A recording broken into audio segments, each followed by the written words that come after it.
If you've watched any real estate content on YouTube, you've probably seen ads for cash home buyers. Today, I'm going to outline the advantages and disadvantages of selling to a cash investor, whether on or off the market. I'll also cover some key contract terms to watch out for and offer ways to protect your equity when selling. Hi, I'm Rhonda with Comey and Shepherd Realtors, and let's dive right in. Cash buyers often market themselves as the quick, easy, low-hassle alternative to listing your home with an agent on the market. Here's what that really means. Lower sales price. Cash investors typically offer below market prices, and in part because there's no real estate commission, or at least that's what they will tell you, but their goal is to flip, rent, or wholesale the property for profit. So they need to buy that property low enough that they can cover renovations and still yield returns. Maximizing your sale price is important. Selling to an investor is probably not your best option. Now, back during COVID, when Zillow was buying homes, they were buying properties at or above market value. I mean, it was stupid. It was a little bit shocking when people would say to me, well, why would I list it? Zillow's willing to pay me X. And they really were willing to pay them at or above what I would have quoted them to list it for. In those cases, by all means, get your money, run. But Zillow also lost $8 billion or something like that on that whole deal. So just keep that in mind. You want to make sure that you are setting yourself up for an actual closing. Limited buyer pool.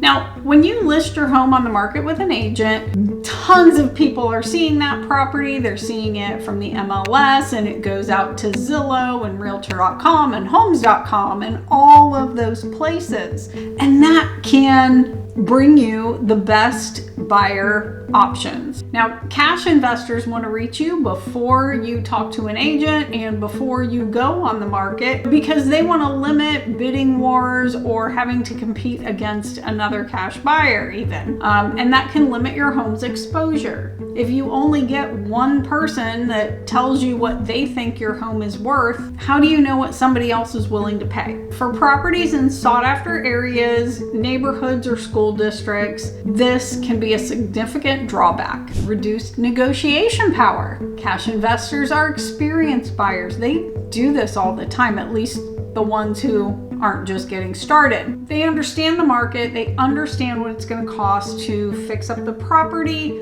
and enough that they will actually be able to make a profit. They often give a take it or leave it offer, meaning that you have little leverage to negotiate with them on price or terms. However, we can change that. Quick closing.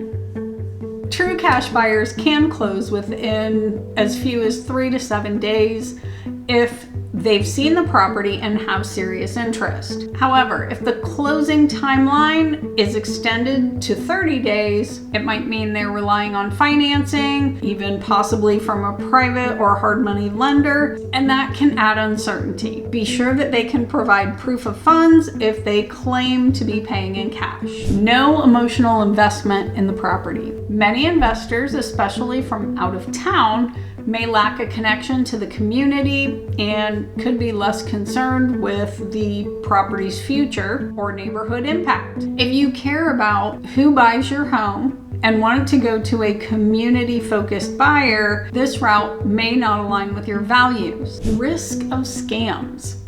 Now, not all cash buyers are reputable. Some take advantage of sellers unfamiliar with their home's value or who are in a difficult situation. Watch out for terms that allow the buyer to assign the contract to another buyer, as this usually signals a wholesaler who plans to sell your contract to another investor. Like, if your home could sell more, why would you settle for their offer? Like, why shouldn't you get that money? Now, let's take a look at the advantages of selling to cash investors. Cash investors often purchase as is, saving you the cost and effort of repairs. If your home has cosmetic or structural issues, or if it's a stigmatized property due to crime, biohazards, death, lots of different options there. But an investor may not care about any of that. It might be something that would deter a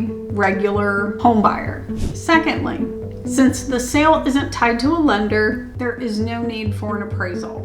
Now, again, this is if it's true cash, because hard money, usually private lenders will require an appraisal. But properties with significant damage to walls, floors, ceilings, roofing, it has structural issues, or it has mold, usually can't be financed, through a regular lender. So it would have to sell for cash, even if you listed it with an agent. So considering investor offers might not be a bad idea. Tips for selling to a cash investor. First, review the details carefully. Look for contingencies that allow the investor to back out. Are they requesting an inspection? Do they have verifiable online reviews? And also try to confirm that they have completed other purchases and they would be able to complete yours as agreed. Secondly, get multiple offers and require an inspection before you get into contract. Many investors try to secure a contract and then lower the price significantly after inspection. Third, consult a realtor or a lawyer or both before signing any document. I highly recommend that you get advice from a professional to understand your options. A realtor can offer an estimated sale price and net proceeds, sometimes with contractor referrals or programs that can help you prepare your home for a more profitable listing with less work on your side of things. Don't you think that it would make sense to at least look at those options before you go ahead and just sell it to a cash investor because they claim that it's quick and easy? Selling to investors have their advantages and disadvantages, but careful planning and professional guidance, you can make an informed choice that best aligns with your goals. In my experience, I have helped people get cash offers on their property, but at the end of the day, they always chose to list their home. It just worked out that it made more sense, even if they had to do a few repairs or a little bit more cleaning or before they put it on the market. It makes a big difference in purchase price when you get the property just more prepared. All right. But what questions do you have? Please reach out to me directly or start a conversation in the comments below.